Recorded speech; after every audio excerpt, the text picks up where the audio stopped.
Okay. Thank you very much for this great opportunity to some of the best from Ritsumeikan Asia Pacific University and our friends as well. And thank you, Nice, and thank you, Dr. Pramod, for setting up this great opportunity and putting together such a wonderful conference. So today we have a panel on the theme of middle powers in excuse me, that is the Tao's presentation title.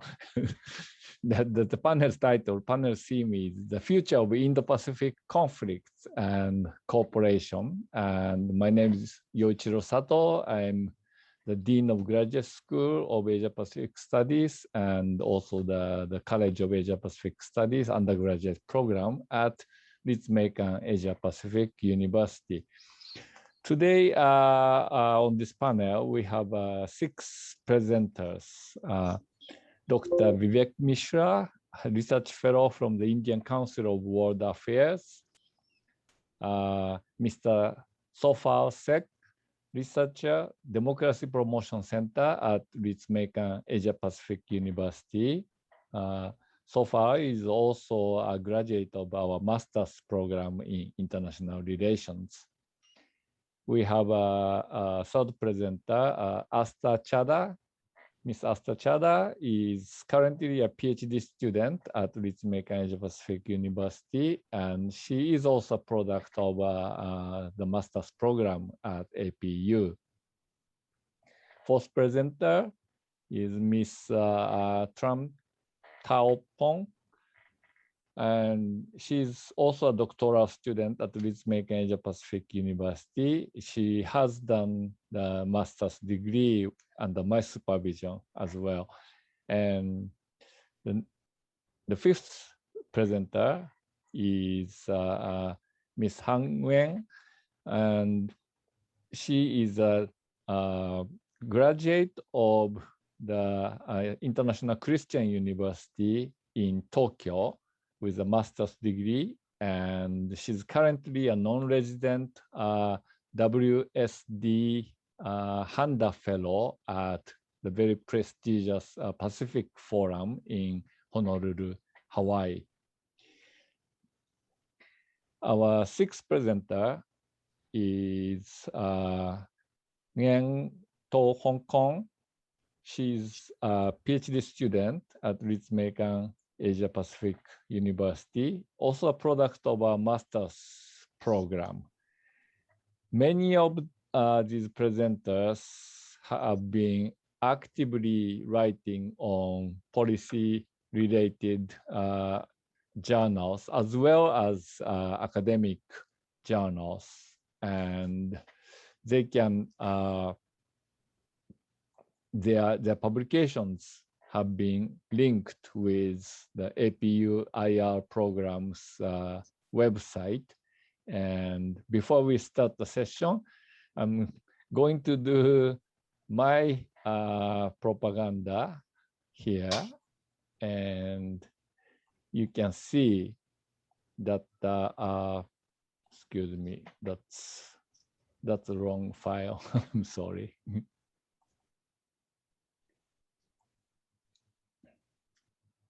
You can see that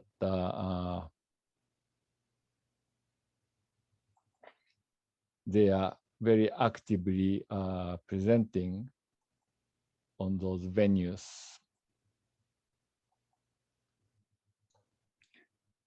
So this is our website, Ritsumeikan Asia Pacific University's International Relations Program. And to follow it on the Facebook, you can just take a picture of this QR code, and that will bring you straight to the website, and you can register your our site on your Facebook favorites. There you can receive a lot of information about the publications by our faculty members as well as the graduate students. So with that, enough propaganda, I think I will turn to the first presenter, and I'll be timekeeping your presentation, and we have 2 hours for 6 presenters. So I will give a strict 15 minutes to each presenter. And if you reach 2-minute mark, I will cue you. So that means you have to really wrap up, skip everything and jump to the conclusions. Okay. So let me start with first Dr. Vivek Mishra presenting on towards more regional resolve strengthening of the Quad since the COVID-19 pandemic. Dr. Mishra, please. Thank you, Professor Sato. I'm having an unstable internet, so I might have to switch off my video if required, but I'm continuing for now. It's good to see you outside Kalinga Institute of Indo-Pacific Studies, which you've been constantly involved in. So first of all, thank you, Dr. Pramod, and the rest of the NICE team to have invited me on this to speak on this topic. I think for all of us who are watching the Indo-Pacific, it is a phenomenal time, a transformational time in many senses. So, I mean, if you look at the paper which I'm trying to present today, the primary contestation is that the Quad has strengthened, especially during the pandemic. If you look at the evolution of Quad in the dynamic of the Indo-Pacific, you had it, you know, all of us are aware of the history. In 2007, Shinzo Abe put up the idea on the international platform. And then in 2017, after a decade, you see a resurgence. And since then, of course, there has been many steps that has led to the resurgence of the organization. But particularly, I think what really lifted the organization, or not so much the organization, but the partnership, was the Quad Leaders Summit. I think it was one of the most important steps in the history of Quad. It was elevated to the leader level summit when 4 leaders actually met virtually. And then there is also the talk of them meeting in person later this year, but we'll see what happens then. But among the important steps, I think the groups of like-minded democracies through this platform discussed the impact of COVID-19, and sort of they pledged to manufacture and deliver 1 billion vaccines by 2022 to the Asia Pacific nations. And I think that's a commendable job, but the delivery of it remains to be seen, whether that is done to its effectiveness. And according to they also agreed to a roadmap, which was based on a division of labor. So the funding of this ambitious project, the production, the distribution, seem to be divided between 4 countries. And I think that is where the partnership of Quad is entering some sort of organized behavior in terms of how it reaches out to countries and what role every country has within the organization. So I think that's a very commendable step for the organization. And in terms of shared challenges across the Indo-Pacific expanse, be it the maritime domain, the cyberspace, the critical technologies, counterterrorism, quality, infrastructure investment, and other assistance like humanitarian assistance and disaster relief, on which plank this really began the whole Quad purpose. All of these were tied to this discussion, which was held this year. But most importantly, I think the joint statement called the Spirit of the Quad was really something that gave a shape to this partnership. And the Spirit of Quad, I think, outlined some of the key responsibilities and areas that all the four members committed to focus on.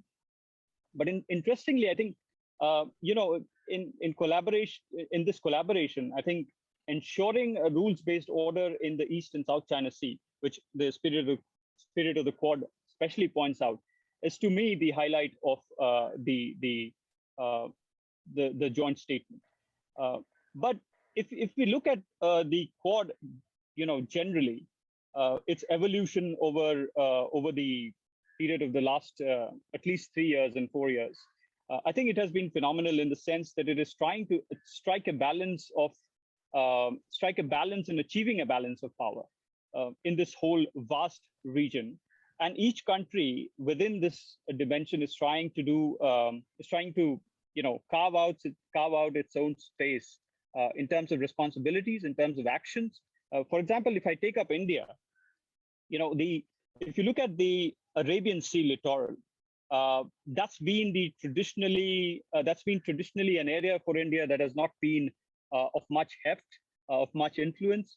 But over the past few years, I think that area is where India is working. That includes the eastern littorals of the African coast. So you have an entire range of countries expanded, like going in an arc from Djibouti to all the Gulf countries, particularly Bahrain, Kuwait, Qatar, and then to Yemen and on to Pakistan. I mean, that has been, if you look at the Cold War history, India had been traditionally out of organizations like the Sato and the Cento, and they were primarily stacked against Indian interests in that region because one, of course, Pakistan was the member.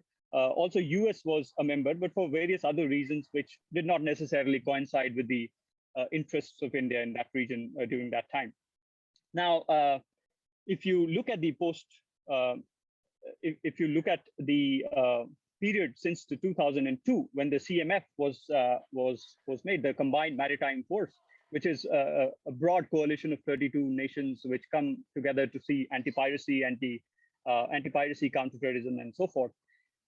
India was still out of that coalition. So you had the CTF 150, CTF 151, 152, the combined the counterterrorism forces that looked after the littorals and that looked after the security efforts in the Arabian Sea and the waters near to the East African coast.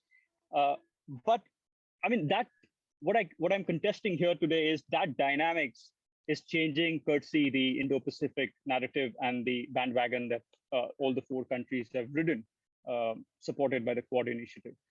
Now you see a completely different phenomenon occurring in the and not just for India, but for other partners as well. I mean, for Japan and Australia, of course, the upheaval that is going on in Afghanistan changes a lot because they are distant countries, but it also in many ways keeps them involved because of the Indo-Pacific, discourse and the engagement. So even if, for instance, Australia was one of the first Quad countries to close down the embassy and come out of Kabul, I think because of its maritime involvement, it remains and it still has access to certain parts of the Arabian Sea, as far as the Arabian Sea. And I think that continuity and that strategic continuum that Quad has built, I think sustains the larger weight of the Indo-Pacific balance of power. So and for India particularly, this region is gradually providing more access with partnerships from Japan, Australia, but particularly the United States, with which 3 fundamental agreements have been signed: the LIMOA, CONCASA, and the BECA. There has been constant engagement. There has been at least 2 ship visits by India to Djibouti, and also joint training and joint and refueling. So these activities, I think, has brought together a lot of convergences and symmetries within the Quad countries. Now, insofar as the strengthening of the Quad nations and Quad partnership during the pandemic is concerned, I think the 4 countries have come together in a phenomenal way. I mean, if you look at the United States-India bilateral, and before I move to that, I think the other important part of this Quad partnership that has strengthened really well and taken off really well in this past 1 year and a half is the various trilaterals and bilaterals that have strengthened within the quadrilateral. And I think that has provided the group enough roots to sort of hold on to the ground and sustain a long partnership. What is also happened during this last a year and a half phase for the Quad is a broad basing of their agendas. And I think if you look at some of the joint statement and the statements that came out of the spirit of the Quad meeting, an important thing that struck me was the inclusion of the denuclearization of the Korean Peninsula as a mandate for the Quad countries. I mean, that really is as surprising as I would say welcome, because if until and unless a mechanism like Quad broad bases its agendas, there is little that there is not so much that a narrow sort of set of interests can really bring together to four very varied countries, not just in terms of democratic values and other values, but I think in terms of national interests alone. And for the other point is, so after this broad basing of the agenda of Quad, I think also there has been a change to the whole narrative that India is the weakest link in Quad. I mean, that has been a narrative that has been peddled around for some time now. But I think if you look at individual interests of all these countries in the Quad, there is a sustained strengthening of cooperation between the countries. And when it comes to national interests, I think all of these countries have acted in their own self-interest. And I think that is exactly how this collaboration is going to work. When time demands it, I think all of these countries will come together to ensure a certain certitude, be it the balance of power, be it a threat from China and so forth. But when it also comes to engaging with certain other countries, for instance, India engaging with Iran or United States itself trading with China, I think all of these countries will also give each other enough latitude to be able to deal with these other interests of their countries. So all in all, you have 2 minutes, Dr. Mishra. Thank you, Professor. I'll just wrap it up. So basically, my final point being that in the past 1.5 years, there has been a strengthening of Quad, and that has really also made the whole discourse on the Indo-Pacific very strong. And on the ground, we are seeing these play out in various domains that other countries, that the countries of the Quad earlier didn't really venture or didn't really have so much interest on. But this is not just limited to territoriality, but also to agendas, just like the denuclearization of Quad, and also the navigation in South China Sea. I mean, these are interests that the Quad, in my opinion, is going to embrace furthermore in the coming times. And there's going to be a further strengthening of the relationship. But at the same time, there's going to be a latitude for all these countries to be able to navigate their own self-interest. I guess I'll end it here. Thank you, Professor.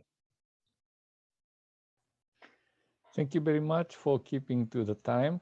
Our next presenter is Sophal Sek from Democracy Promotion Center.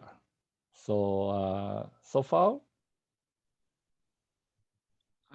Thank you, Professor. So do I need to share my slide presentation? If you want, okay. you can. Well, I think it's better to share. I have a few slides only, and I try to go as quick as possible. Okay. Okay. So thank you, Professor, for having me today. So my paper is about U.S.-China geopolitical competition in Southeast Asia, further decline in democracy in Cambodia and Thailand amid the pandemic. So we have heard a lot of U.S.-China geopolitical competition in the region, but the situation is serious in Southeast Asia regions. But we discussed about the South China Sea, the pandemic narrative, the zero ground of the pandemic, whether it is from China or from the US. And we discussed about mass diplomacy, and now we discuss vaccine diplomacy. And we also discussed about the suppression of human rights and democracy, but less researcher try to link the two phenomena together. So the paper is about we try to explore how the US-China geopolitical competition in the region contribute to the deterioration of democracy and human rights in Cambodia and Thailand, and how the change of domestic politics in Cambodia and Thailand actually contribute to the US foreign policy in the region. So try to use the narrative as an analysis as an IO approach, and I use the theoretical framework of second image reverse to illustrate the interaction between domestic politics and international politics. Okay. Wow. So we have learned that Cambodia refused the narrative, the COVID narrative of China well, because Cambodia did not evacuate its citizen diplomat from China at the beginning of the pandemic, and we have never banned any flight from China. And Prime Minister Hun Sen actually visited China in February last year, even though Wuhan was under lockdown, and he even tried to pretended to visit Wuhan to show his diplomatic loyalty to China. And when we shut down the school, market to avoid the pandemic, but Cambodian government and China did not stop the military exercise. So we conducted Golden Dragon exercise as planned, and then Cambodian military received some military assistance from China, and we also signed free trade agreement in October last year, and then the same thing happened in Thailand. Thailand follow China's Wuhan model to lock down the Bangkok and declare state of emergency. And until now, Thailand is still in the state of emergencies, and try to manipulate information. And then when Thailand was struggling at home to have enough medical supply, the king actually sent some medical assistance to China, while Thai people were struggling, not having enough medical supply at home. So this is very important to show the connection between the Thai royal police to China, and China's call Thailand as a brother. And then we have seen that China mass and vaccine diplomacy actually prevail in Thailand, while Thailand is the security ally of the United States, but the US was not there when Thailand needed.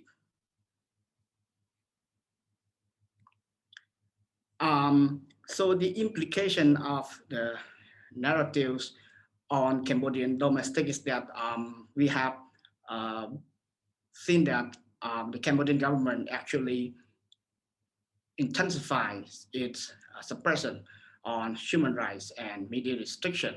So the Cambodian government actually have arrested a lot of people expressing opinion over the effectiveness, the origin of the virus, and the criticism of China Cambodian military influence in Cambodia, and there has been no sign of subsiding. So the ruling party actually said clearly that no matter what size the protests are, we will arrest all. So the message is clear. So if you don't want to be in jail, keep silent. The same thing happened in Thailand. The Thai government actually suppressed and then cracked down on the youth protests, and they have arrested a lot of youth protests, and then some of them are now in jail. And the school actually threatened students and to prevent them from participating in the street protests. And we have seen that even high school students actually came out to the street to demonstrate against the government. So the implication for the US Asia strategy is that China is trying to show the world that its authoritarian model to handle the crisis work effectively, even though it happened at the high cost of human rights and freedom. And then it showed a decline of the US global leadership to handle the global crisis. And it is not just about the pandemic, but it is about other global crises such as climate change and then the post-pandemic economic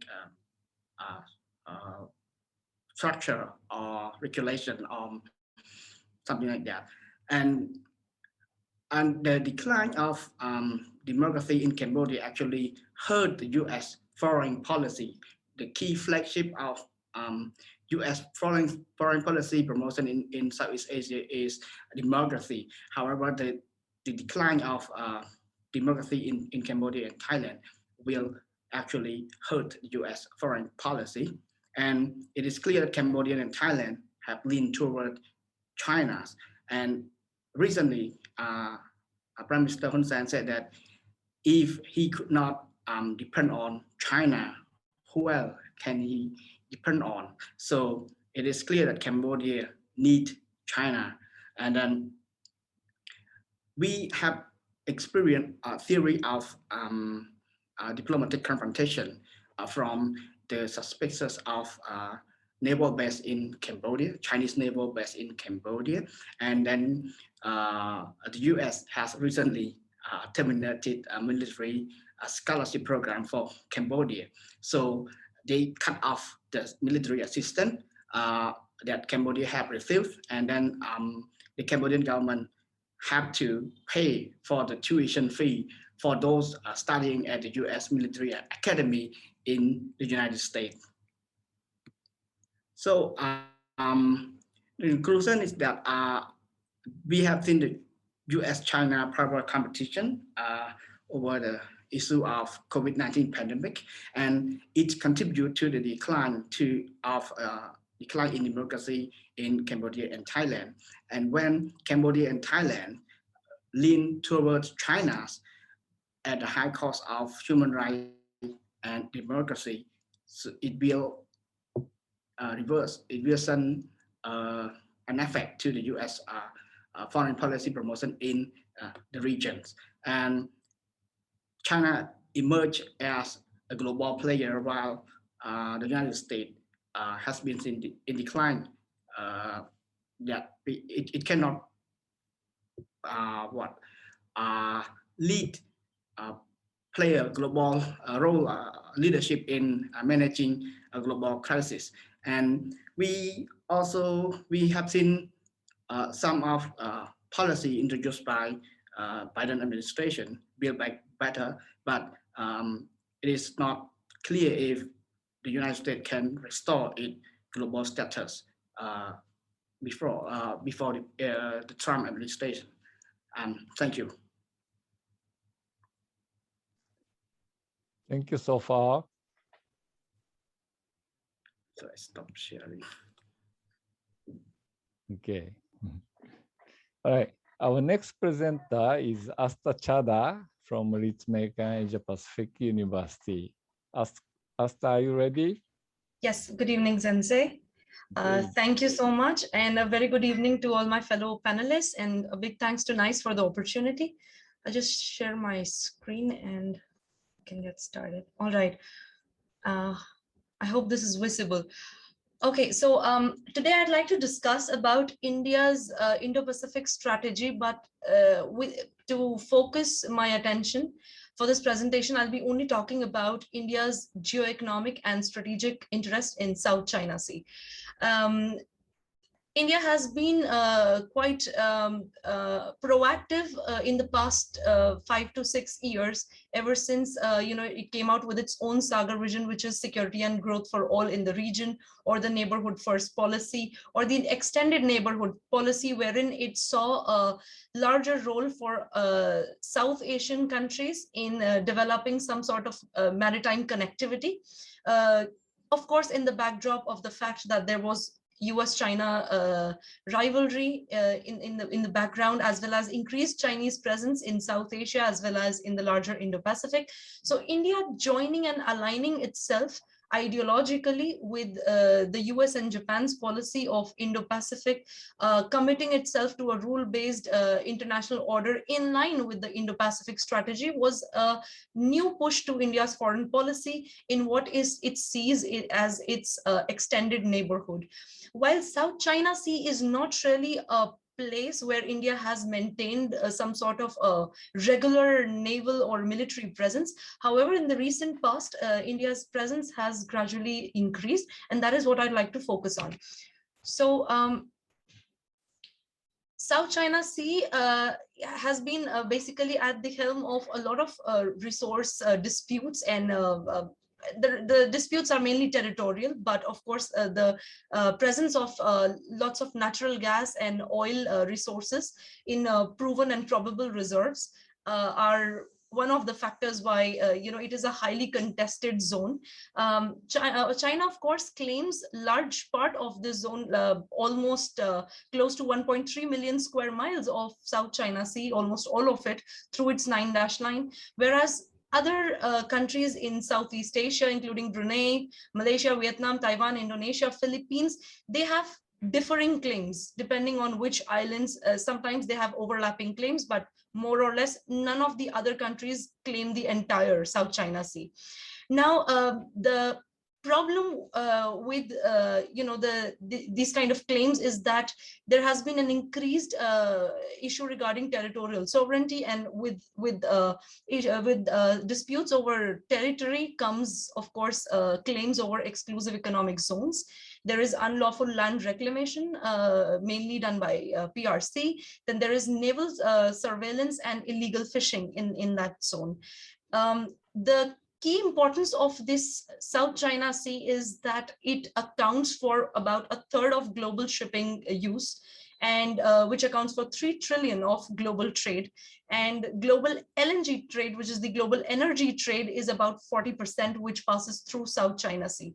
And hence it is a reason, it has become a region and a reason for why a lot of Indo-Pacific powers have started asserting their presence for freedom of navigation, or conducting bilateral exercises or multilateral exercises in the region to ensure a free and unrestricted flow of goods and people through the region.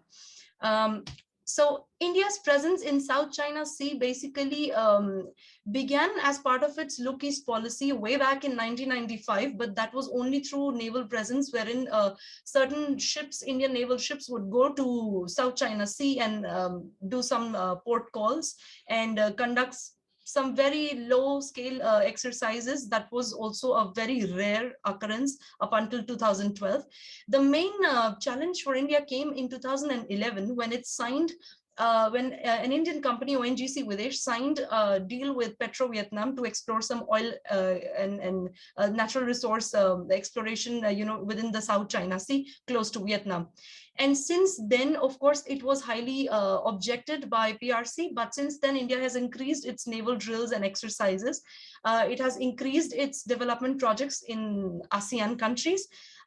India's own international trade through South China Sea is now close to 200 billion, and which means 55% of what India trades through Indo-Pacific goes through South China Sea. And hence this region has over time, with the growth of India as an economic power and a regional power, this region also has taken up a larger role in India's security policy.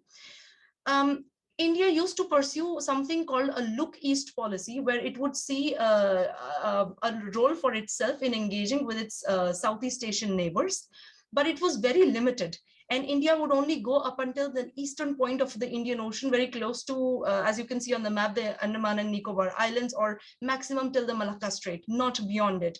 And its stance on the South China Sea dispute was that they must solve it through dialogue and through expanded ASEAN Maritime Forum, formulate some norms mutually amongst themselves to solve this issue. However, with the implementation of the Act East policy since 2014, with the current Prime Minister coming to power in the government, India increased its own surveillance through the Andaman and Nicobar Islands, which are part of India's territory in the Indian Ocean, and has increased its surveillance capabilities in parts of South China Sea as well through these islands. It has positioned fighters on these islands. There are joint exercises that it conducts with coordinations of the US, Japan, Australia, and of recent with Philippines as well. There have, in 2021 August, India deployed 4 ships, including 1 guided missile destroyer and 1 missile frigate in Southeast Asia, South China Sea, and Western Pacific, which would conduct several exercises. 2 of them have already been done, I guess, 1 with Philippines and 1 with Brunei. But the idea is to keep that going for the next 2 months at least. And with India's increasing presence beyond Indian Ocean, which is mainly to the Western Pacific, the South China Sea has emerged as a region of more importance given India's active engagement with the West Pacific. So there is a certain policy convergence for India through its free, open, and inclusive Indo-Pacific, where it sees all of the maritime zones to be free and rule-based and open to use by all countries. There is some sort of convergence with how India views security and growth for all in the region, and region being the Indo-Pacific in general, and the role of South China Sea within that Indo-Pacific region. India has changed its look east policy to act east policy and has been able to incorporate South China Sea into that more proactively than before. India-ASEAN relations have improved, and India has time and again stressed on ASEAN centrality in the Indo-Pacific, which has kind of boosted its bilateral relations with countries like Vietnam, Indonesia, or Philippines for that matter. The point to be noted is that although India's relations with ASEAN have definitely improved, they haven't reached one to the level of China in terms of economy, in terms of trade, or in terms of investment China makes in these countries.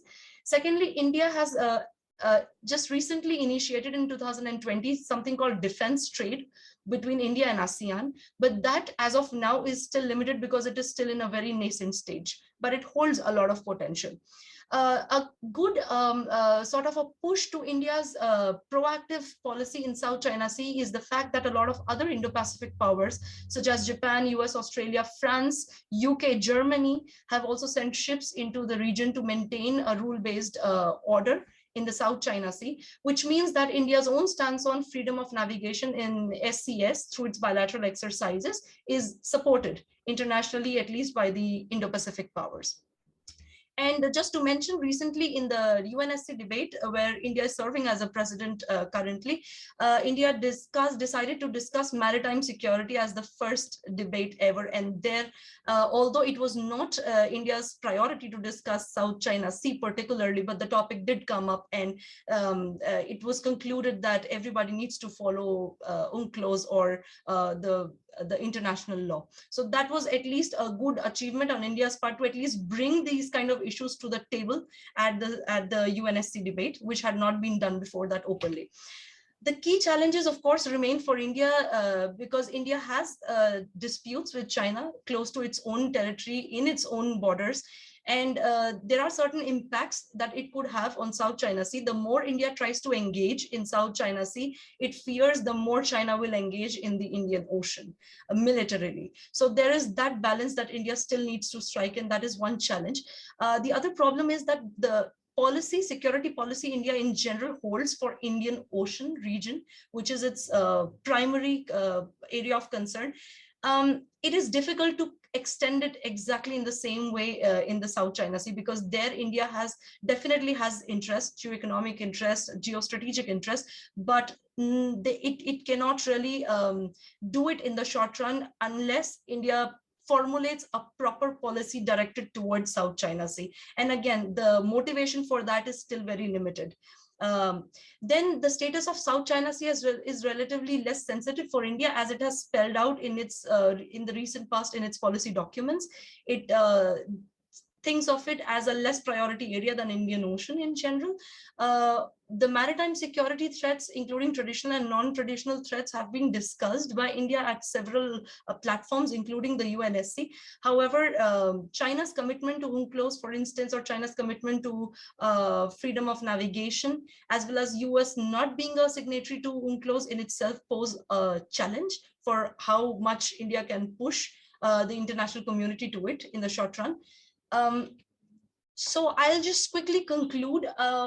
Overall, there are certain changes in India's South China Sea policy. If you look at it in a continuum from 1995 till present, till 2014, it was very limited presence, but India has increased its engagement through its Act East policy and Sagar vision. There is also an assertion from India towards South China Sea as a global commons, a stance that India earlier did not take very openly, fearing that it would enrage PRC. The continuity in India's South China Sea policy is that the stance that the claimants have on South China Sea disputes, India does not individually favor any of those nations in general, and it still tends to maintain somewhat cautious stance towards China, because South China Sea is very much China's own maritime backyard.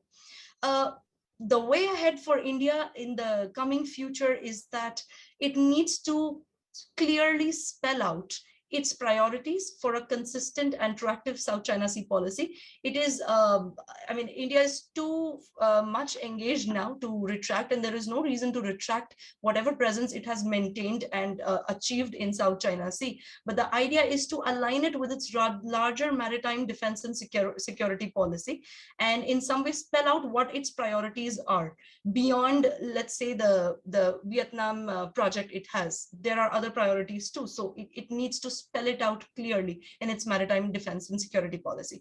And the second is that there is a need of more comprehensive policy towards ASEAN.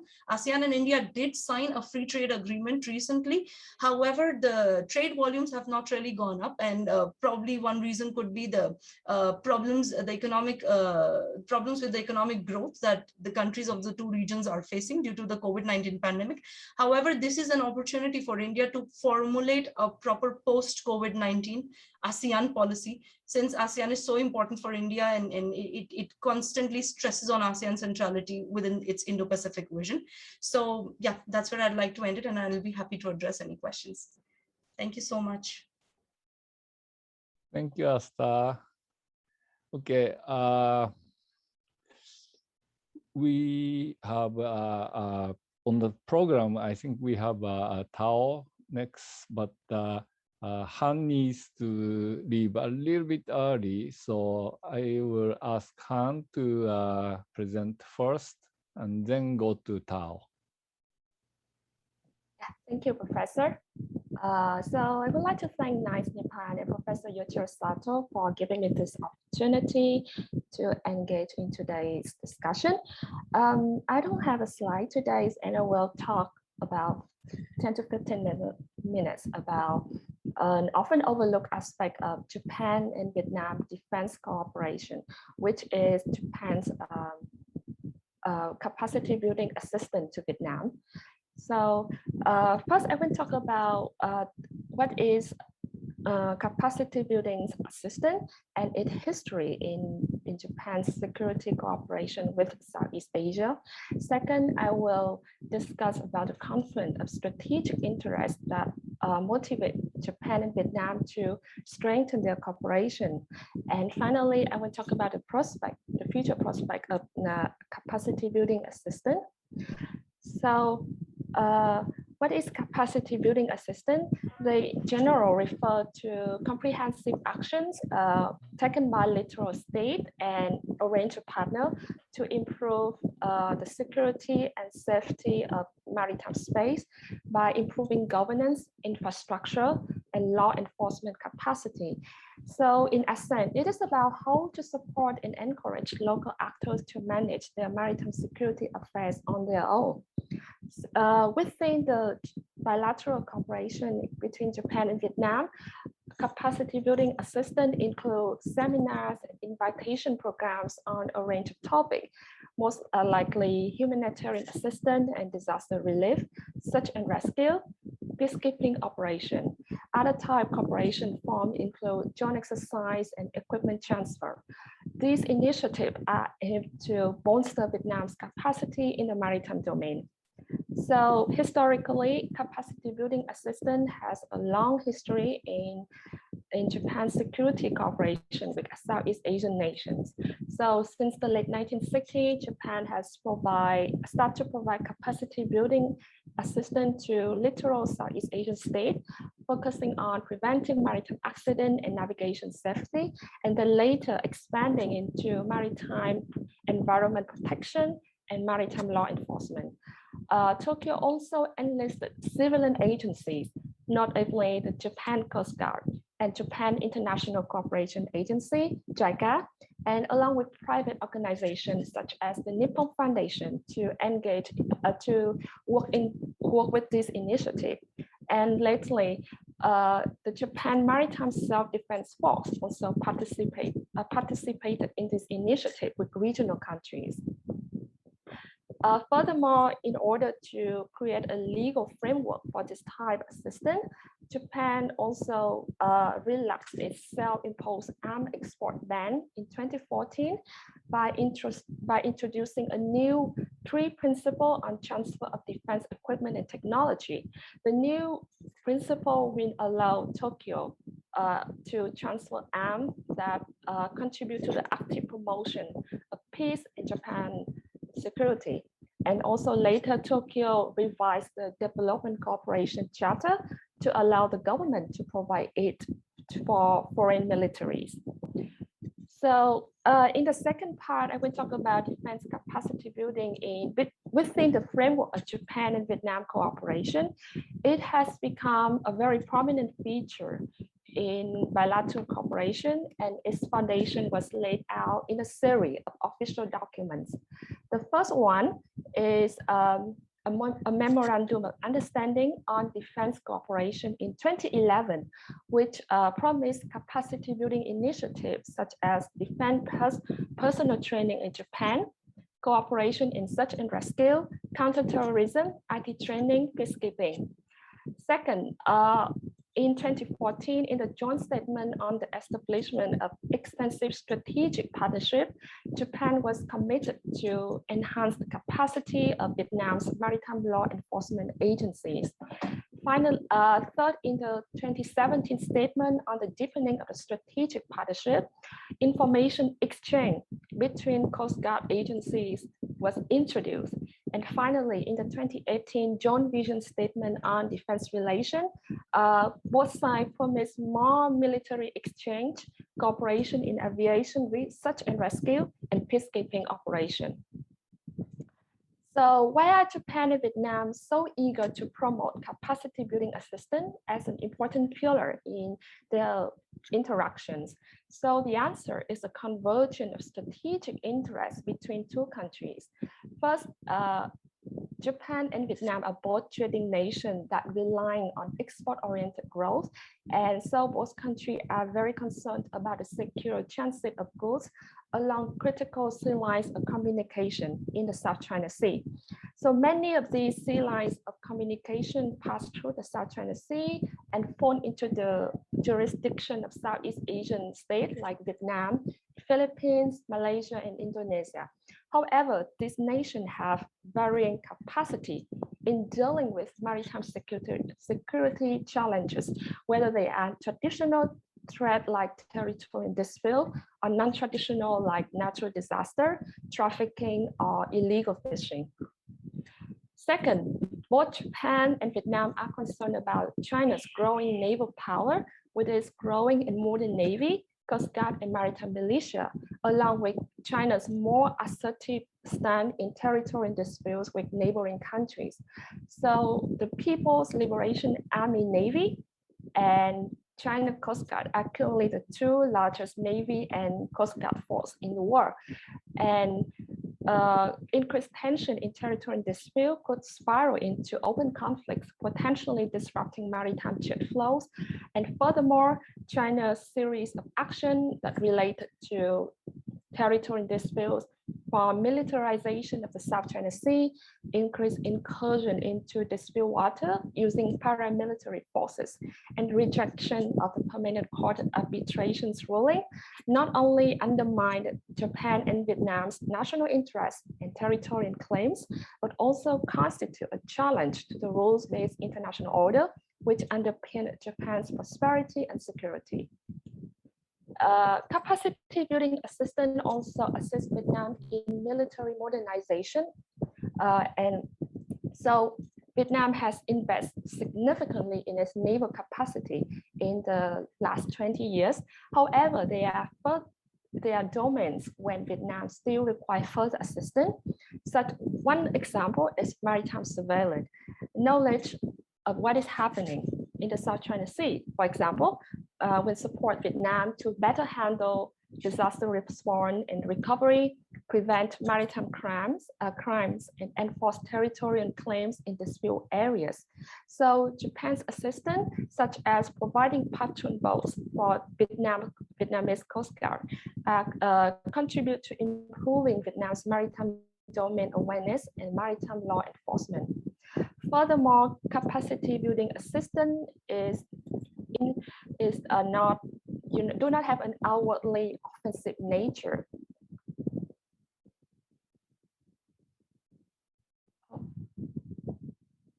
Can you hear me? I have a, yeah, okay, sorry. So that capacity building initiative do not have an outwardly offensive nature. These capabilities are more likely to be deployed in a civilian setting, like natural disaster response and recovery, stability operation in conflict-stricken countries. So Vietnam can upgrade its capability without contradicting its three no's defense policy. And finally, the largely civilian nature of Japan's capacity building effort means it can circumvent two limits to its security engagement with the region. The first limit is the Article 9 in Japan post-war constitution, which limits Japan's participation in collective self-defense activities. And second, the use of civilian agency like Japan Coast Guard and JICA is viewed as less threatening to neighbor state and unlikely to trigger opposition. So the final part, I will talk about the future prospect of this type of cooperation for Vietnam and Japan for bilateral relations. So this type of cooperation is likely to be continued in the future. First, bilateral relation between Japan and Vietnam continue its upward trajectory despite change in government in both countries. Recently, Vietnam just signed a loan agreement with Japan to let Japan build 6 patrol boats for Vietnamese Coast Guard using Japan's ODA. And in July 2020, and 4 months before that, Japan also agreed to transfer military shipbuilding technology to Vietnam. And during his trip to Vietnam in 2020, Prime Minister Yoshihide Suga also announced that Japan will transfer defense technology and gear such as patrol planes and radar. Another factor is that both Japan and Vietnam are continue to be concerned about China's behavior in the South China Sea and the East China Sea. So Japan's recent defense white paper identified China's pressure to change the status quo around the Senkaku Islands, including the increasing encroachment in the contiguous zone and territorial waters around the Senkaku Islands, and China passage of a Coast Guard law that is inconsistent with international law. And in the South China Sea, China continued to harass other claimants' activity, such as energy exploration activities taken by Vietnam and Malaysia, and also dragging down the negotiation process for a fully binding and equitable code of conduct between it and ASEAN. So nevertheless, they are concerned about a possibility of a sharper reaction from China if Japan and Vietnam enter the quality of these capacity building assistance to have a more offensive overtone. So China might choose to ramp up pressure around the Senkaku Islands or in the South China Sea as a warning. China can employ economic coercion, which they have used against Australia, South Korea, and Taiwan. The second obstacle is the anti-militarist belief within the Japanese public. Polls conducted by 3 leading newspapers in Japan show that the opposition against constitutional revision, here the Article 9 of the Constitution, remained relatively steady in the last 20 years. So in conclusion, I think capacity building assistance continue to have a bright future within the framework of Vietnam and Japan cooperations.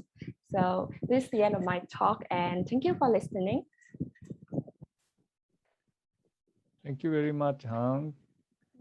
Okay, next we have Thao from Ritsumeikan Asia Pacific University, and I have her slides. So Thao, let me know when to flip slides. Yes, sure. I'll let you know when to move. Yep.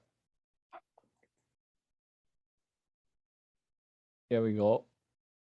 So thank you everyone for having me today.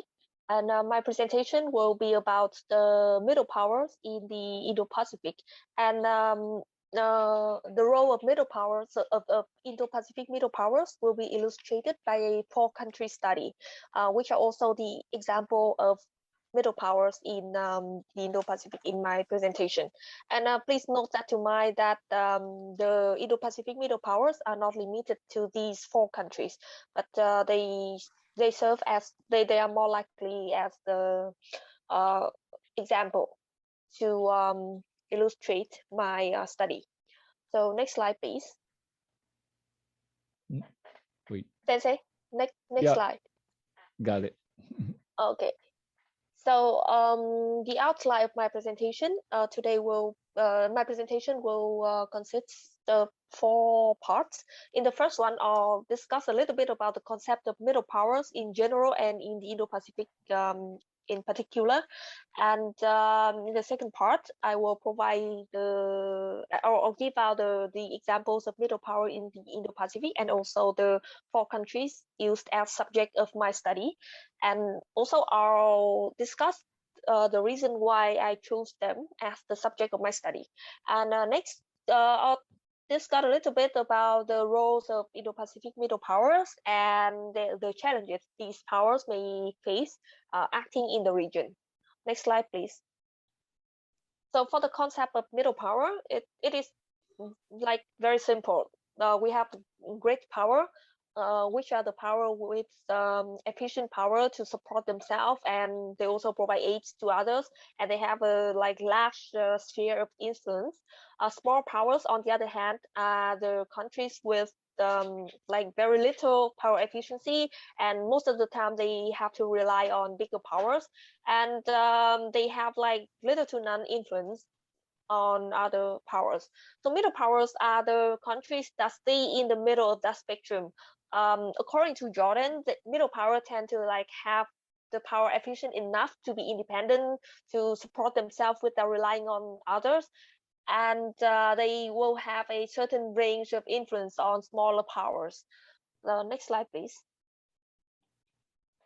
So to measure what power is a middle power, I come up with this 4 eyes model. A power is defined as a middle power if they have all of these 4 eyes. The first eye is international capability, which refers to the relevance of the relevance of this country to the international community and the way to, for example, their voices, their decision, and their reactions. The second eye refers to independence, meaning the country's ability to decide and support themselves without relying on like any outsider. The third eye is influence, and it refers to the sphere of influence or impact a power may have in their maybe their neighborhood or their region. And last but not least, internal strength, and it refers to a country's ability to react quickly and effectively in critical condition. And this focused solely on a country's ability to react by themselves. Okay, next slide, please. So to discuss middle power in the Indo-Pacific regions, it is necessary to bring out the 2 types of middle powers coined by Jordan. According to him, there are 2 types of middle power. The first one is traditional middle power, which are defined as a wealthy, stable, and social democratic state. And this definition of traditional middle power emphasizes on the power's efficiency of this country. And on the other hand, emerging middle powers are the semi-peripheral, materially egalitarian, and recently democratized states that are active and relevant in the region. And this definition emphasizes more on the state's regional or international relevance. Therefore, based on this definition, I can come to the conclusion that most middle powers in the Indo-Pacific are emerging middle powers.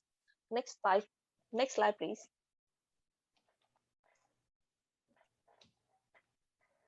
So the reason why I think that is first, in the Indo-Pacific is a very diverse region. Therefore, it is not easy to spot the middle position in the power spectrum.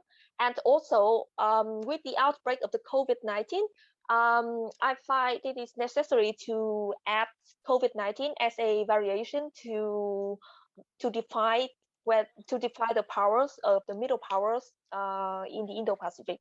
The reason why I need to add COVID-19 is that the pandemic unveils a lot of problems in some countries' political system when they show their inability to control the spread of the virus, to maintain economic stability amidst the lockdown, to preserve human rights, and to support the people in critical times. Therefore, to measure Indo-Pacific middle powers, it is necessary to measure their powers during the pandemic, their powers acting by themselves during the lockdown. Okay, next slide, please.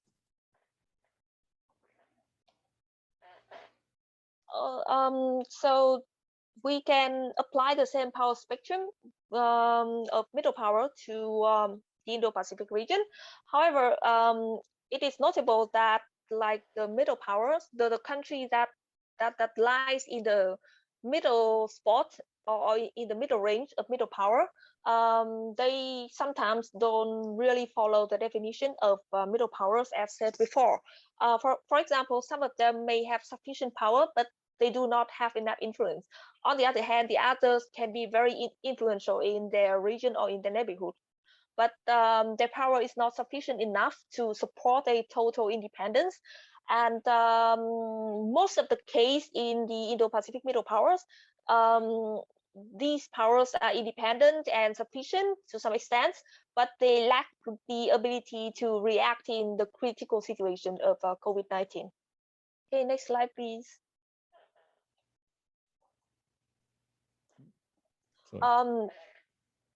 Yeah.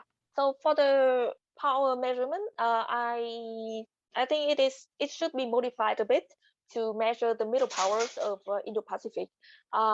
Precisely, I will still imply the 4 eyes model. However, for international capability, it will refer only to the state's relevance in the Indo-Pacific region in particular. For states' independence, it will refer to their ability to maintain a functional government, meaning a government that normally can act on themselves, but still rely on aids or supports from other great powers such as the United States and China. And for influence, it is notable that the sphere of influence for middle power in the Indo-Pacific may be little, but it is remarkable, especially in their neighborhood. And for their internal strength, it refers to the middle powers' ability to stay function on themselves in critical condition. And in this case, it will be the outbreak of COVID-19. Okay, next slide, please. As the result, I chose these 4 countries as the examples of middle power, and they will be used as illustration of how middle powers in the Indo-Pacific works. The first one is Australia, which it represents the traditional middle powers in the region, and this country and Australia also have is also a liberal democratic society. Therefore, it provides Australia a strong connection to the US and Western countries, and also Australia has a strong economic ties with China. Therefore, it puts the country in the middle of US-China dynamic. And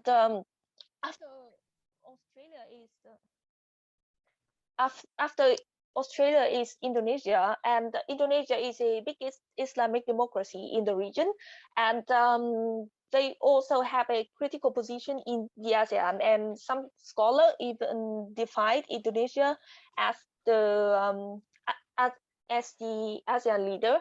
And after that, there will be Thailand, and Thailand is chosen as the subject of my study because of their strong economic and military ties with great powers like the US or China, and also Thailand is an important member of ASEAN. And the last one is Vietnam. Vietnam is remarkable because of their strategic power, and they are also because of their strategic power, and that gives them the stance to negotiate with both the US and China. That also provides them a strong ties with these great power as well. And also Vietnam is a critical member of ASEAN, and some scholars even assess Vietnam to be the candidate to be ASEAN leader. So next slide, please. The roles of middle powers in the Indo-Pacific regions can be summarized in 3 main important roles. The first one is they can work as the conflict mediators, because most of the middle powers in the Indo-Pacific cannot afford war, and they prefer a peaceful environment to or peaceful competition. And also the Indo-Pacific middle power have the power sufficient enough to not obey great powers, and also they can have influence on smaller powers.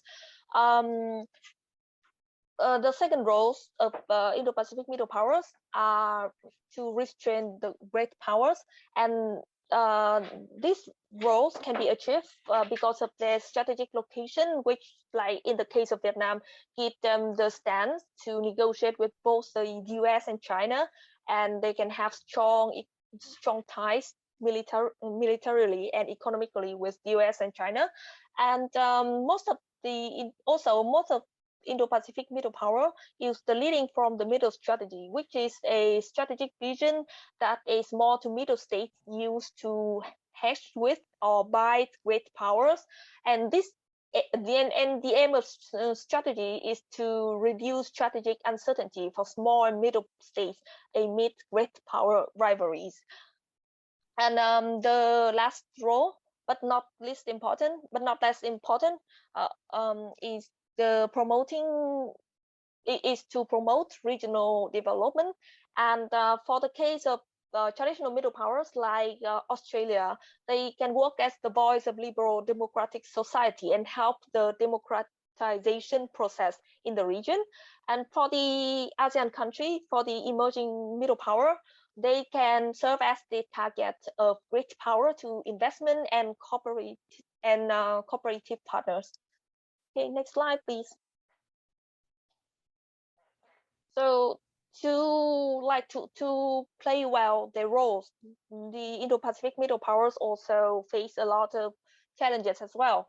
And the first challenges I think that worth mention is the confusion of being in the middle position. Like being in the middle position can be similar to being in a confusion. And when it comes to duty, for example, when it comes to duty, middle power are expected to act as the bigger ones in comparison to small powers, which require them to take the responsibility of reaching out and helping. However, when it comes to benefit and obedience, middle powers are seen as the smaller ones in comparison to great power, which in turn require them to behave, to obey, and to ask for no further benefit than the small powers. This confusion lead to the two type of the two kind of challenges that they are facing internally and externally. For external challenges, it refers to the regional challenge, and it refers to the middle powers position in the Sino-US tug of war, and sometimes it requires them to take side. And also they have to keep the balance between staying relevant and to support themselves domestically. To keep the middle status, middle power are required to be relevant to both international and regional matters. And while at the same time, they have to provide themselves enough powers to do that.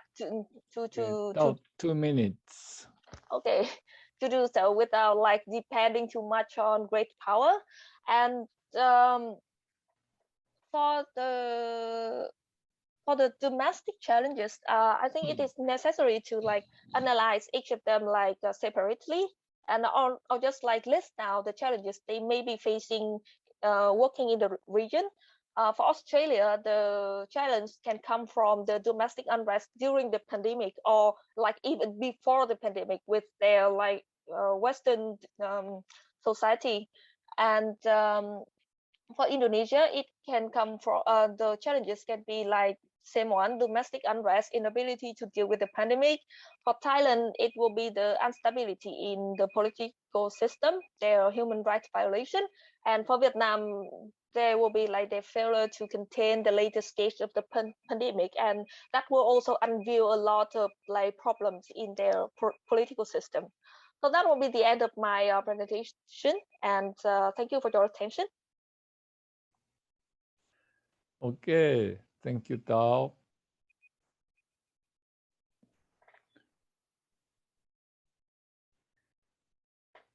Okay, our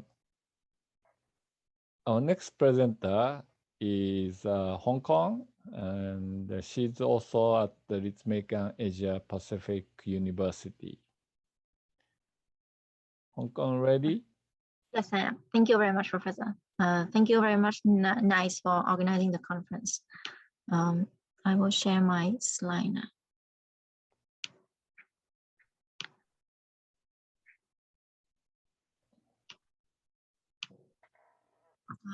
So my is on maritime security in the South China Sea, and lately I've been looking at the role of international law and how legal frameworks are being built in the region.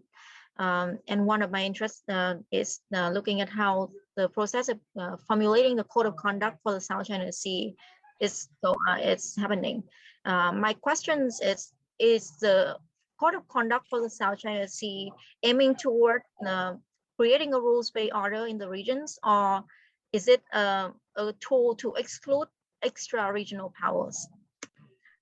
So first, the South China Sea disputes, as we are all known, has been decades, at least in the 1970s, and it involves disagreements among six political entities over territorial and maritime entitlements and jurisdiction in a large area of the South China Sea. And six political entities include China, Taiwan, Vietnam, Malaysia, the Philippines, and Brunei.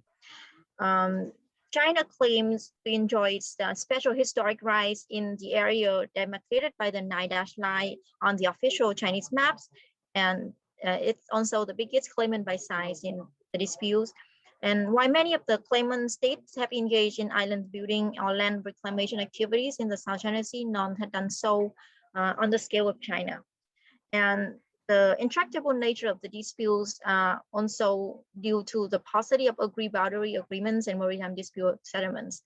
And it is particularly clear when we look at how the formulation of a code of conduct for the South China Sea has been taking over 2 decades, and it's still an ongoing work. There is a brief timeline of the COC consultation and negotiations. The talks began on and off between 2000 and 2002. Consultations, exchange of views among disputing parties and between ASEAN and China on a code of conduct. And what followed was in 2002, ASEAN and China signed a declaration on the code of parties in the South China Sea, what is known as the DOC.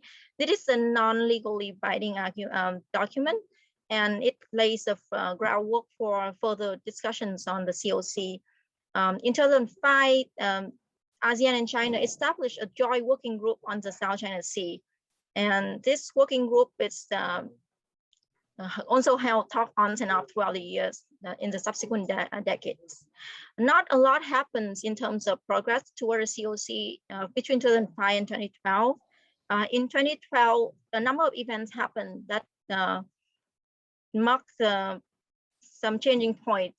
So in early 2012, the 2012 was the first year in which the ASEAN failed to issue a joint statement on following them meeting. And this was due to disagreements over the disputes in the South China Sea.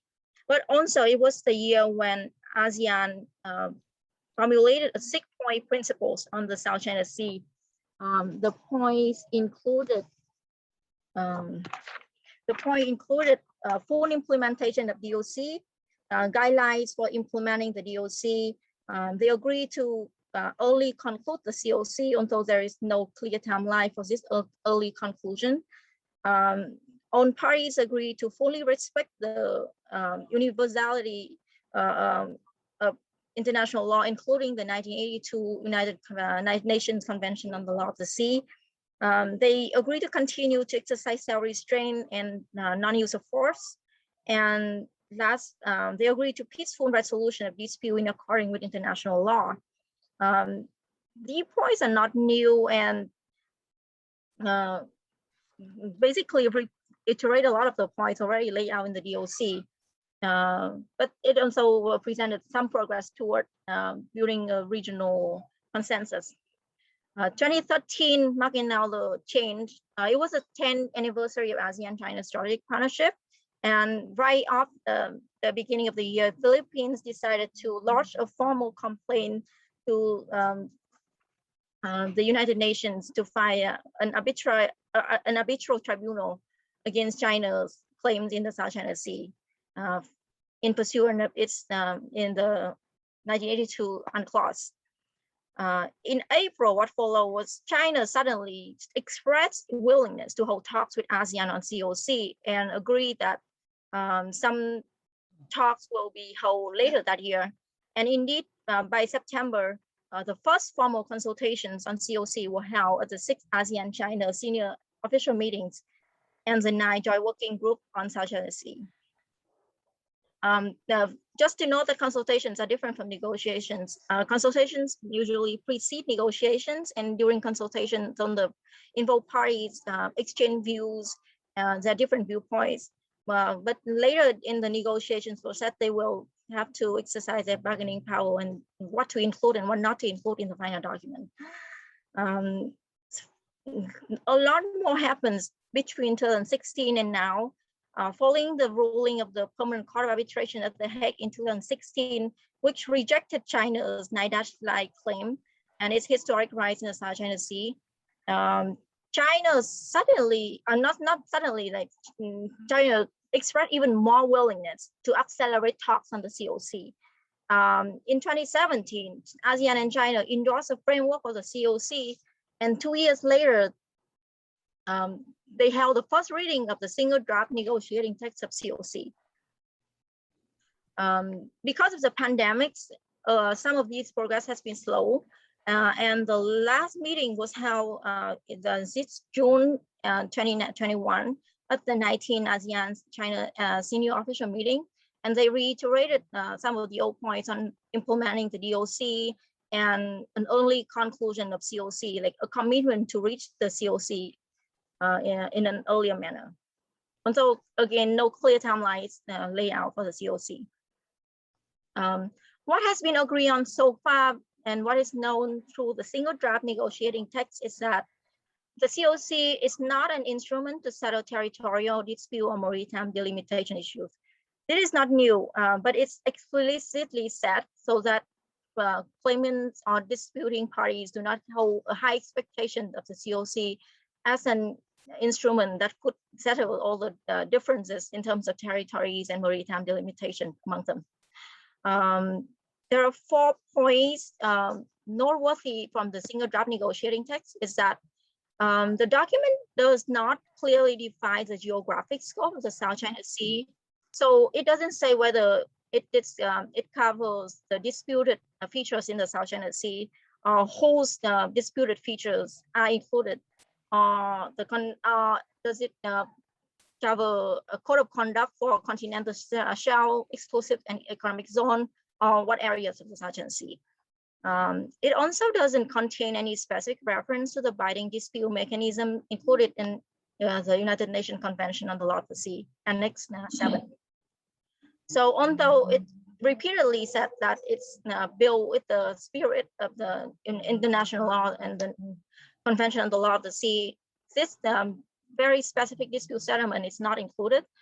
And the part about duty to cooperate is slightly contentious as different parties include very different points.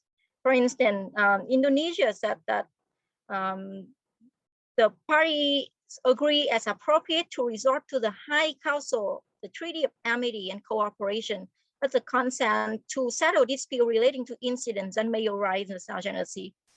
And Vietnam added that parties want to settle dispute should go through friendly negotiation, inquiry, mediation, conciliation, and other means as may agree by the disputing contracting parties. And when all those measures fail, Vietnam suggested that the disputant should utilize the dispute settlement mechanism relevant to the Treaty of Amity and Cooperation in Southeast Asia. So the UNCLOS was not mentioned. But Vietnam was also the only party to conclude its part by saying that the COC shall prevent the peaceful settlement of dispute under Article 33 of the Charter of the United Nations. And Article 33 actually includes other means such as arbitration, judicial settlement, and resort to regional agency or arrangement, and other peaceful means decided by the parties of concern. And the role of third party, last point, is that there was no reference about accession to the COC by third parties. So it's unclear whether non-claimant party to the South China Sea can join the COC or not. What has changed is that China's approach to the consultation and negotiation on the COC shows very subtle changes, which are from 2013 to later and now. In its at a press conference on August 5th, Chinese Foreign Minister Wang Yi explicitly said that China is willing to hold consultations on moving forward the process on the COC under the framework of implementing the DOC. And he listed 4 points. First, parties should have reasonable expectations. They should reach consensus through negotiations. They should eliminate interference, and they should hold a step-by-step approach. What this means is that clearly he's hinting that formulating the COC would take time. So even though they repeatedly say that there's an early conclusion, this early thing could still doesn't mean very early, literally. And that China may use the principles of consensus to veto any proposal it disagrees with. Consensus through negotiation means that.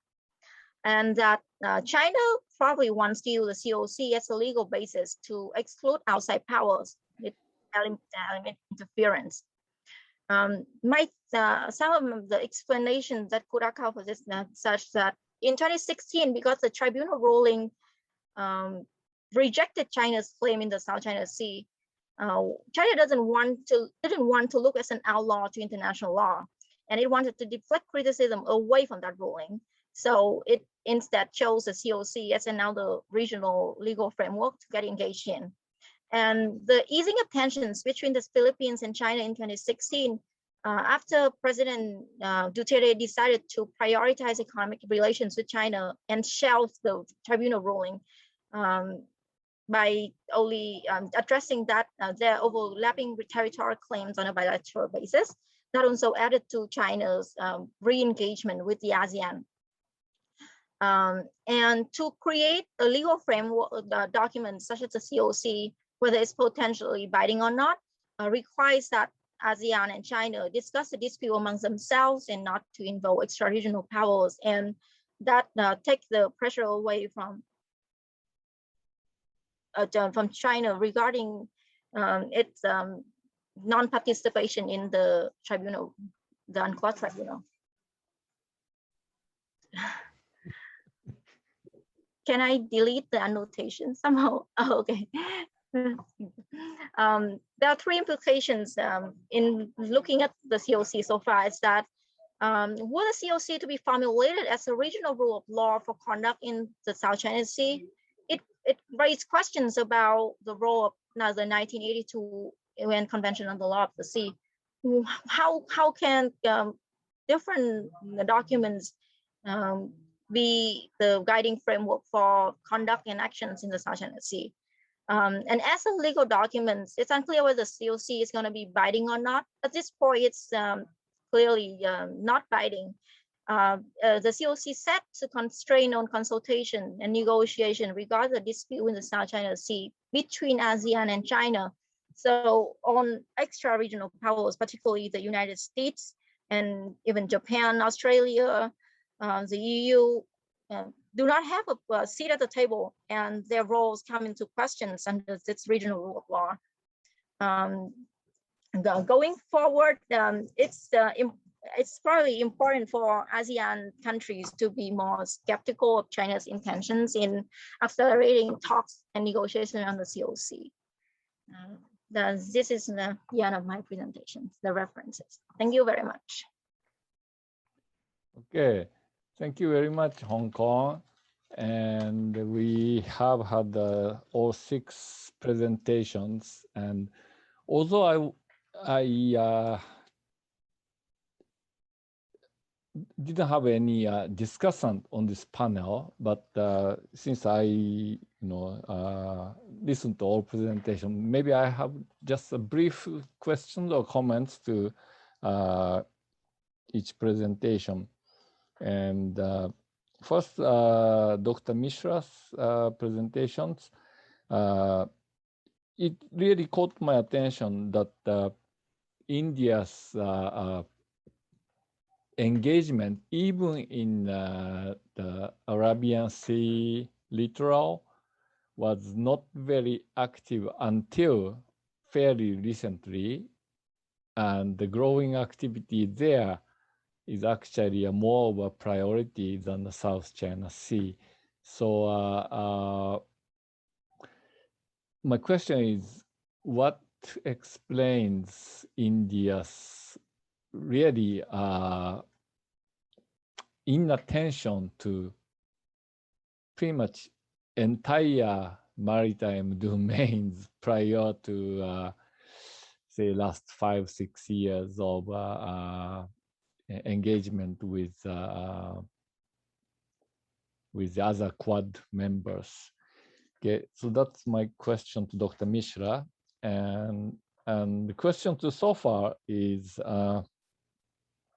he presented on Cambodia and Thailand's growing tilt toward China and kind of trapping itself in a negative spiral in regard to the relationship with the United States. And I fully agree with his assessment, and I would just add that I think it's quite symbolic that the US Vice President Harris just made a trip to the region, but only stopped by Singapore and Vietnam, and skipped the two regional allies, Thailand and the Philippines.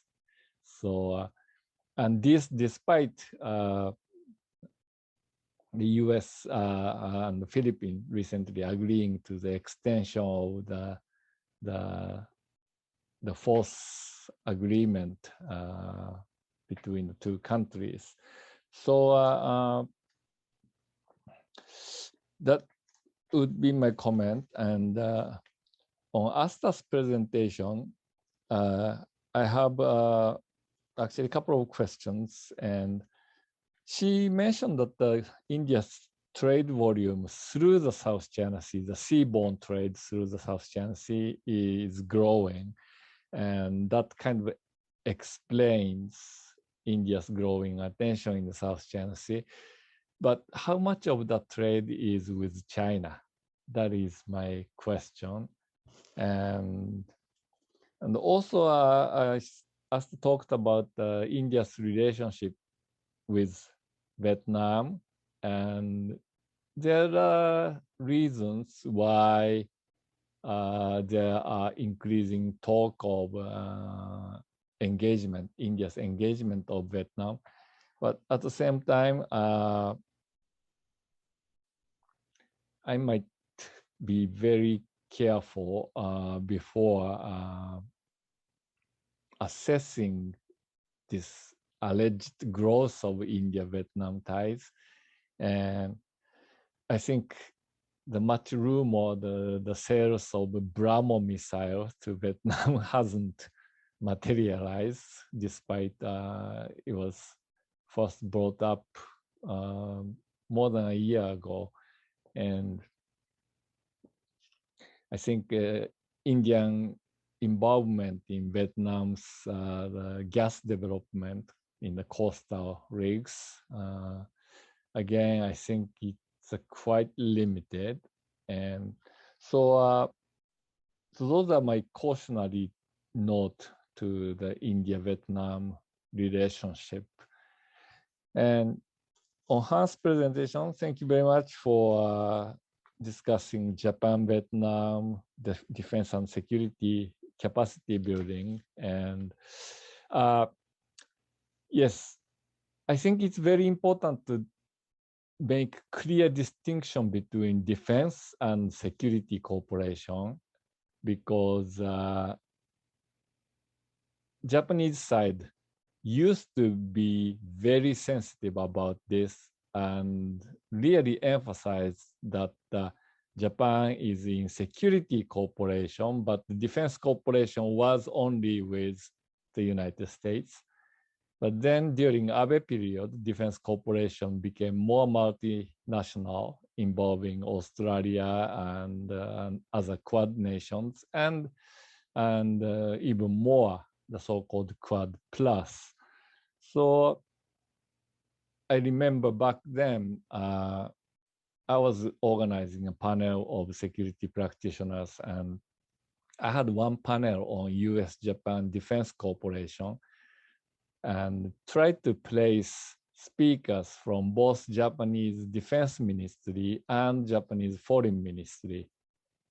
And when I sent the proposed program with the prospective, speaker names, I got the fax back immediately from Japanese Defense Ministry, and they said that you can't have a MOFA bureaucrat on the panel speaking about defense, because defense is a territory of jurisdictional territory of the Defense Department, and Foreign Ministry can only talk about security, not defense. And this feature, to some degree, it remains in the conversation of Japanese practitioners, as well as better trained academics. And when you don't distinguish them carefully, then some people chew you. So anyway, having said that, when you look at Vietnam, Japan, capacity building cooperation, do you see some kind of gray zone cooperations? I mean, so far, supposedly the emphasis is on the civilian capacity building, but do you observe some kind of gray zone, capacity building, which is applicable for some sensitive military operation by the military, such as submarine operations? The Vietnam submarine capability is of quite a bit of interest for some, countries which are concerned about China's growing submarine forces in the region. And I'm wondering if some kind of covered capacity building is taking place or not. Yeah. And on Thao, my question is, after you defined middle powers and you named 4 countries to examine, do you really see Indonesia, Thailand, and Vietnam qualify as middle powers under your definition?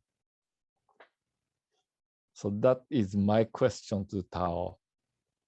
And finally, for Hong Kong, I only have a comment, and this is about the very careful wording. And you talked about the PCA ruling, the Permanent Court of Arbitration ruling, and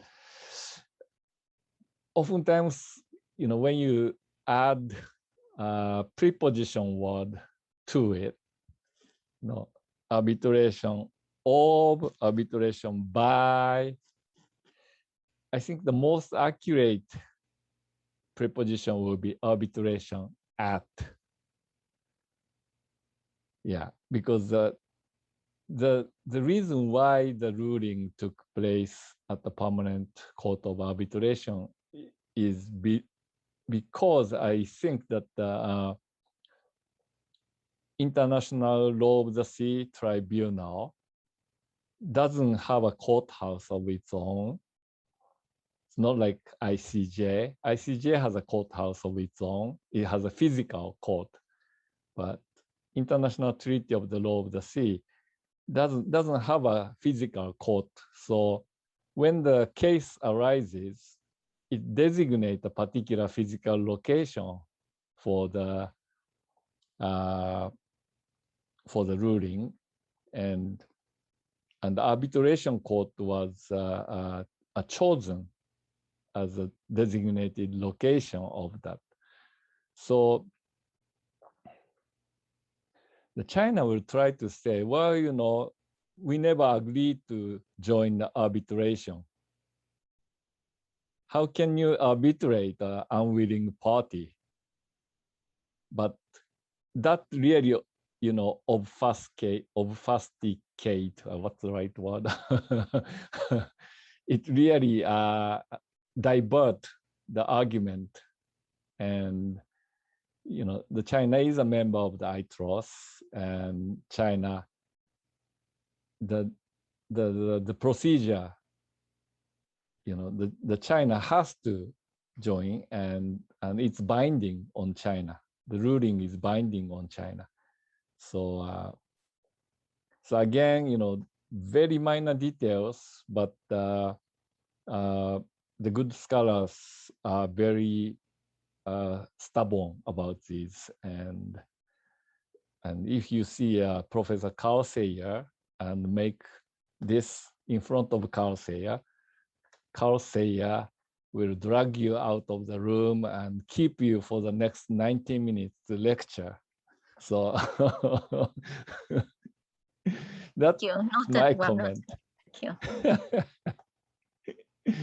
Thank you. And now I will ask each speaker 2 minutes max to respond if you want.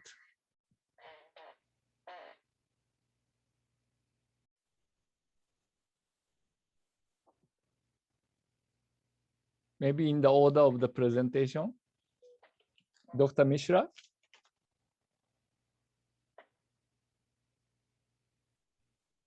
Or maybe he's not here.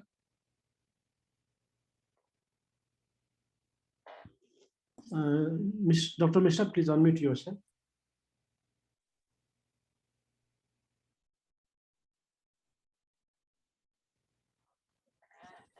Yeah, can you hear me? Yes. Yeah, sorry, I was unable to unmute myself from my end. Sorry for that glitch. Let me put that the question of Professor Sato. Thank you for your question. Let me put that in perspective. I mean, for a long time, we've seen India's engagement to the East asymmetrically laden vis-a-vis the engagement with the West. So you saw the Look East policy of India taking off, and then since 2014, you have the Act East policy. So both of these engagement, but particularly since 2014, you've seen a purposeful engagement of the East. But that wasn't sort of coordinated well in India's maritime or continental view with an engagement to the West. And I think for the past few years, or at least a decade or 8 years, we have seen significant engagement to the West to balance what we were doing on the East. So you're engaged in port building activities in the UAE, for instance. You have a defense attaché in Bahrain with an understanding with the US. You're also engaged with the United States in its facility, and France in its facility at Djibouti. But particularly the United States through LEMOA, the Logistic Exchange Memorandum of Agreement.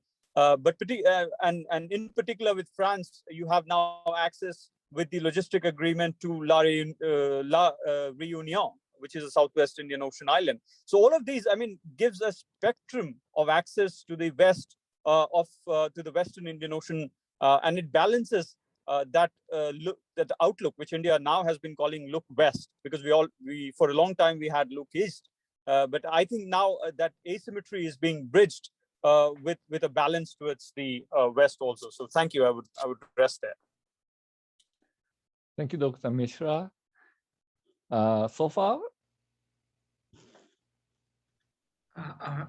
Okay, thank you, Professor.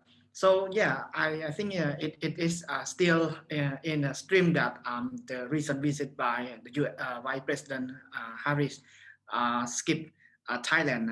I think it's not strange if you follow the Biden foreign policy.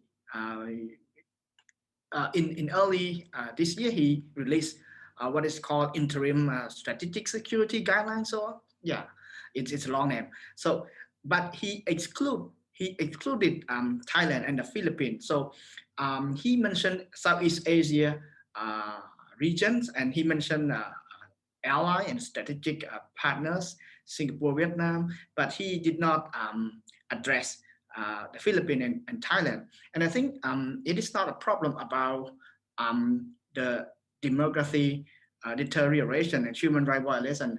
It is about strategic mistrust that the United States and Thailand, distrust each other. So during the protest earlier, I think in earlier 2020s, so the Thai government eventually accused the United States of staying behind the youth protester, and they accused U.S. diplomat to of masterminding the protest. So I think it's about the strategic mistrust. It is not about the demography. The United States does not care about demography. So United States is having a very good relation with Vietnam. So it is clear that demography is not in the pictures. Thank you. Yes, thank you so far. Astha? Yeah, thank you, Sensei, for your questions. I'll answer your first question first. You talked about the volume of trade. Well, of course, the India-China trade, though it's very large, if you look at it, it's very logistically puzzling. because despite sharing borders, they don't really have much of trade through the contested borders, and it all goes circles around the whole the area of South China Sea and goes around into the Indian Ocean. But the problem is that despite having a large trade with China, which at times, depending on the disputes and COVID-19, has suffered a little bit, it's not just about how much India trades with China. The point India tries to make when it reaches or outreaches South China Sea is that it needs to keep up its strategic engagements with the countries in Southeast Asia. So, and that is only possible if it keeps those trade routes open and free and safe. And if China were to, let's say, in hypothetical case, were to dominate that whole area, it would be disastrous for India in that sense. It would cut it off not only its access to Southeast Asia, but far east, which it intends to continue to engage with, for instance, with Russia or with other Indo-Pacific powers. So to avoid that, this kind of a vision it sees for itself, maybe right now it's very limited, it's very crucial for India's overall maritime security policy. The question you had about Vietnam, well, the relationship with Vietnam is actually, maybe it's not functioning to the level India initially or Vietnam initially intended, but they have been very strong partners and their relationship has not really suffered. If you were to look at, the recent developments, and no matter how complex Vietnam's relationship is with China, the right way to assess India-Vietnam relationship would be to see that despite the complexity and despite how ingrained both the economies are with China, Vietnam-India relations have only gone upward. So from being just close partners in Southeast Asia to being the first strategic partners of each other. So for India, Vietnam was the first Southeast Asian country it signed a strategic partnership with. Then in 2020, they upgraded it to a comprehensive defense partnership, means Vietnam can use Indian ports to, for instance, fuel its aircrafts, for example. Vietnam can ask India for helicopters. Then India extended a $500 million line of credit to Vietnam, offered them patrol boats so that they can patrol the area that they claim in South China Sea. And beyond that, although the BrahMos deal did not really go through, but there are a lot of reasons behind it. It was apparently not, how do I say, like not probably the best deal they thought at that time. However, the negotiations are still on. It's not really something that is cancelled. But as a side effect of that deal, what happened is Philippines agreed to acquire BrahMos from India. Not only that, they agreed to take Indian-made co-vaccine, the COVID-19 vaccines too. So, I mean, the engagement with Vietnam, considering that India considers Vietnam as one of the fulcrums of its relationships in Southeast Asia, it is very crucial, and Vietnam offers some kind of a gateway to India to engage more with countries that are willing to stand up to China. For instance, in China's claims in the South China Sea. So from that point of view, I think what India lacks right now is a comprehensive South China Sea strategy.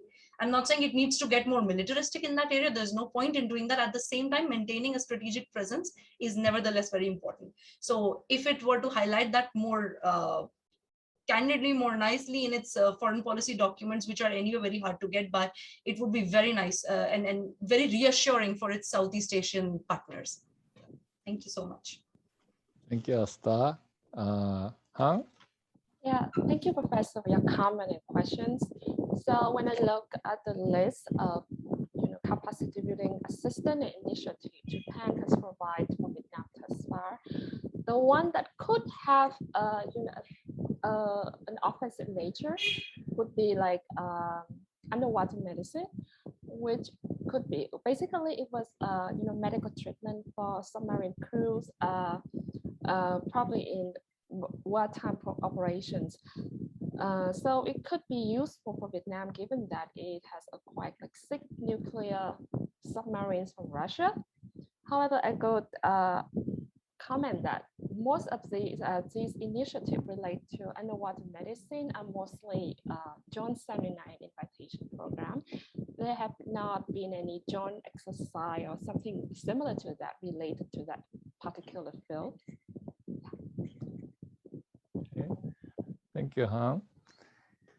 Okay, Thao? Yes. So my question is that if I consider the three ASEAN countries as middle powers, so I think that they fit in the definition of emerging middle powers by Jordan. Like it emphasizes more on their regional relevance and activity. Like for the case of Indonesia and Thailand, they are both ASEAN founder, and they have like important roles in the region. Specifically, in this case, it's ASEAN, but it's also a part of Indo-Pacific.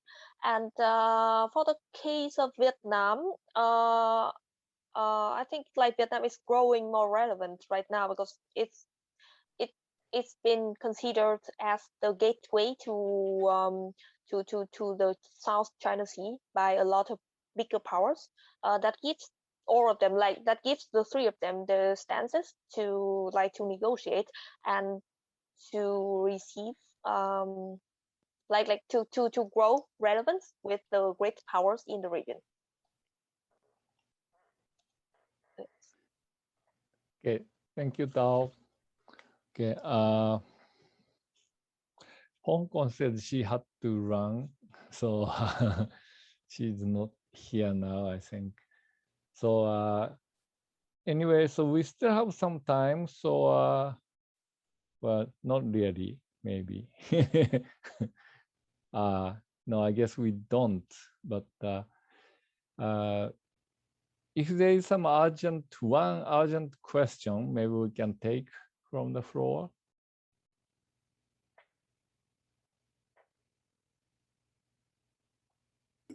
So we have to end it now. So we have to end. I think we are at the end of the session. So thank you very much, and hope to see you at some other venues. Thank you, panelists and audience. Thank you very much.